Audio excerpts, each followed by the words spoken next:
এই মুহূর্তে সব থেকে বড় খবর, বিধানসভা ভোটের আগেই হাইকোর্টে বড় স্বস্তি পেল রাজ্যের বিরোধী দল নেতা শুভেন্দু অধিকারী।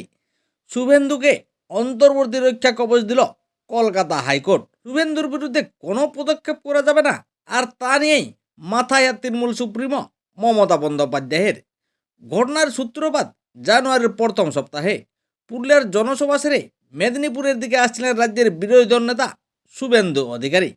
সেই সময় চন্দ্রকোনা রোডের সাতবাঁকুড়ায় তৃণমূলের অঞ্চল অফিসের সামনে তার কনভয়ে তৃণমূলের দুষ্কৃতীরা হামলা করেন, এমনই কিন্তু অভিযোগ শুভেন্দু অধিকারীর।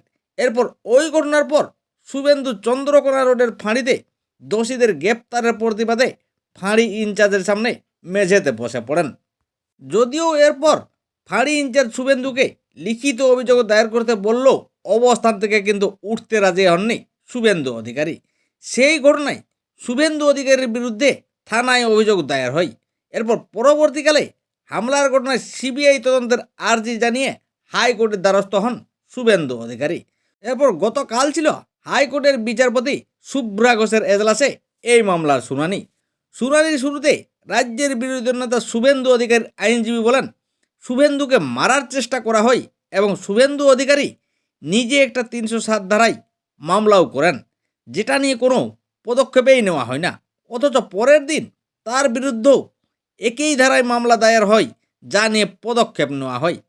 এরপরেই হাইকোর্টের বিচারপতি শুভ্রা ঘোষ সব পক্ষের বক্তব্য শুনে বিচারপতি নির্দেশ দেন এই মামলার পরবর্তী শুনানির দিন ২৯শে জানুয়ারি পর্যন্ত শুভেন্দু অধিকারীর বিরুদ্ধে কোনো পদক্ষেপ করা যাবে না।